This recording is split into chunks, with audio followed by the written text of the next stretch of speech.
Vamos a revisar este caso clínico de un tema, a ver si te lo sabes. Se trata de una paciente femenina de 35 años que acude a consulta por debilidad en los miembros inferiores y progresiva fiebre y desde hace 3 meses ya ha presentado estos síntomas. En la exploración física se evidencia debilidad proximal en las extremidades e hipersensibilidad muscular. Se observa el siguiente hallazgo. ¿Cuál es el diagnóstico más probable? Ponle pausa y contesta. Siguiente. ¿Qué se observa en la región facial? Ponle pausa y contesta. Y última pregunta. ¿Qué parámetros séricos son de utilidad en el diagnóstico? Ponle pausa y contesta. Hoy vamos a hablar de las miopatías inflamatorias crónicas. Estos son un grupo heterogéneo de enfermedades autoinmunes sistémicas adquiridas que tienen inflamación en el músculo estriado. Incluyen 3 principalmente, de las cuales veremos 2 con más énfasis porque pueden ser las que más se podrían preguntar, en caso de que te preguntaran este tema. Se trata de polimiositis, dermatomiositis y hay una tercera que es la miositis de cuerpos de inclusión. Estas enfermedades se encuentran en formas primarias y asociadas a otras condiciones como las enfermedades autoinmunes sistémicas, neoplasias, infecciones y exposiciones ambientales. La polimiositis, para empezar, es más frecuente que se presente entre las mujeres y después de la segunda década de la vida. O sea, después de los 20 años. Nuestra paciente tenía 35, era una mujer. Respecto a la epidemiología de la dermatomiositis, se presenta en un pico de incidencia de entre los 30 y los 50 años. Mujeres el doble que los hombres. Y se asocia también a diabetes juvenil, teniendo 2 picos de incidencia entre los 5 y 9 años y los 11 a 14 años. Entonces, ¿cuál es la clínica de estas miopatías inflamatorias? Se presentan clásicamente con debilidad proximal. Es una debilidad que además es simétrica, que es progresiva y que tiene una intensidad variable y respeta la musculatura facial, o si la afecta, solamente es de una forma bastante leve. Hay elevación clásica de los niveles de las enzimas musculares, hay anormalidades en las electromiografías y si haces una biopsia muscular vas a encontrar un infiltrado inflamatorio. Estos pacientes suelen tener un curso subagudo o crónico. En el caso de la polimiositis se caracteriza por esta debilidad proximal de las extremidades en los músculos flexores del cuello.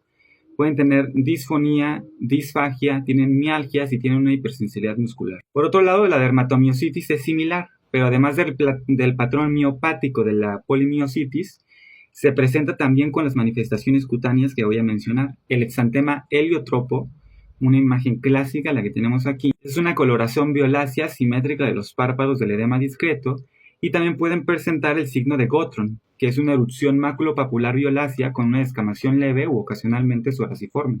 La razón de que sucede este exantema heliotropo es porque hay una vasculopatía que es mediada por complemento. Se activa el complemento, especialmente el C5 hasta el 9.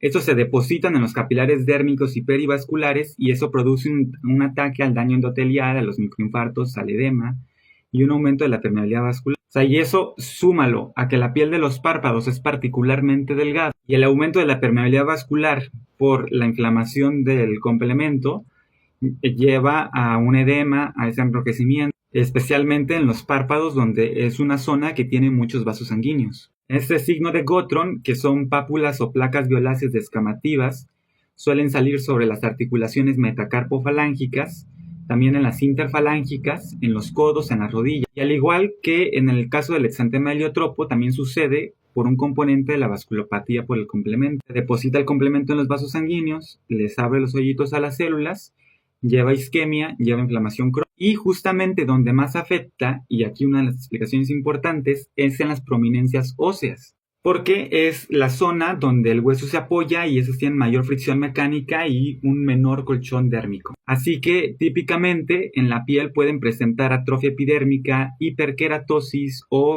parakeratosis. Entonces estas pacientes tienen estas manos de mecánico en el signo de Gottron, así te puedes acordar. Tienen fisuras en las caras laterales y palmar de los dedos. Y en el caso de la dermatomiositis juvenil pueden incluir una calcinosis cutánea y muscular, lipodistrofia y cambios papilares cutáneos. Al final de cuentas, tomemos en cuenta que la polimiositis sucede por factores autoinmunes. Se han asociado algunos HLA, aunque no te lo van a preguntar en el examen, pero particularmente el DR2, el DR3 y el B8, que de hecho DR2 y DR3 son los mismos que están asociados al lupus. El de lupus, esa asociación con lupus, ya apréndetela porque esa sí es pregunta clásica de examen nacional. Okay, les dejo esta tabla comparativa, bastante útil. En epidemiología, piensa la dermatomiositis en infantes y adultos. y la poliomiositis predominando después de los 18 años de edad, habíamos dicho después de la segunda década de la vida. En el caso de la dermatomiositis presenta un exantema heliotropo, mientras que la poliomiositis no lo presenta. La clínica pivote es la debilidad proximal simétrica, las pápulas de Gottron en el dorso de los nudillos y en las pápulas eritematosas, mientras que la poliomiositis solamente presenta la debilidad proximal y distal asimétrica. Y una cosa que quiero que notes es que la poliomiositis tiene una tendencia mayor a presentar disfagia y disfonía en el 20% de los pacientes por la debilidad de los músculos del cuello. Si te ponen un paciente que tiene debilidad proximal, acuérdate que cuando hablamos de debilidad proximal estamos hablando de la pérdida de fuerza de los músculos que están cercanos al tronco. Por ejemplo, los músculos de la cintura escapular, los hombros, los brazos altos, la cintura pélvica, especialmente en la zona de las caderas y de los muslos, y de los flexores del cuello. Así. Entonces, les cuesta trabajo, por ejemplo, levantar el brazo para peinarse, o maquillarse, o colgar ropa, o de que alcanzar un objeto alto, por ejemplo. O un clásico, dificultad para levantarse de la silla. Entonces, los pacientes terminan poniendo las manos sobre el reposabrazos para poder levantarse y ponerse de pie. Eso también es clásico, de hecho es un signo que se llama el signo de Bowers. Y además tienen debilidad para subir las escaleras. Eso es debilidad proximal. Ahora, hay unos anticuerpos asociados, los anti-Mi2 en el caso de la dermatomiositis y en el caso de la poliomiositis anti-Yo1. Hay más, pero estos son algunos de los más preguntados. En la dermatomiositis, en una biopsia, encontraremos un infiltrado perivascular alrededor del músculo perinicial con CD4, mientras que en la poliomiositis encontraremos un infiltrado en el fascículo muscular endomicial con CD8.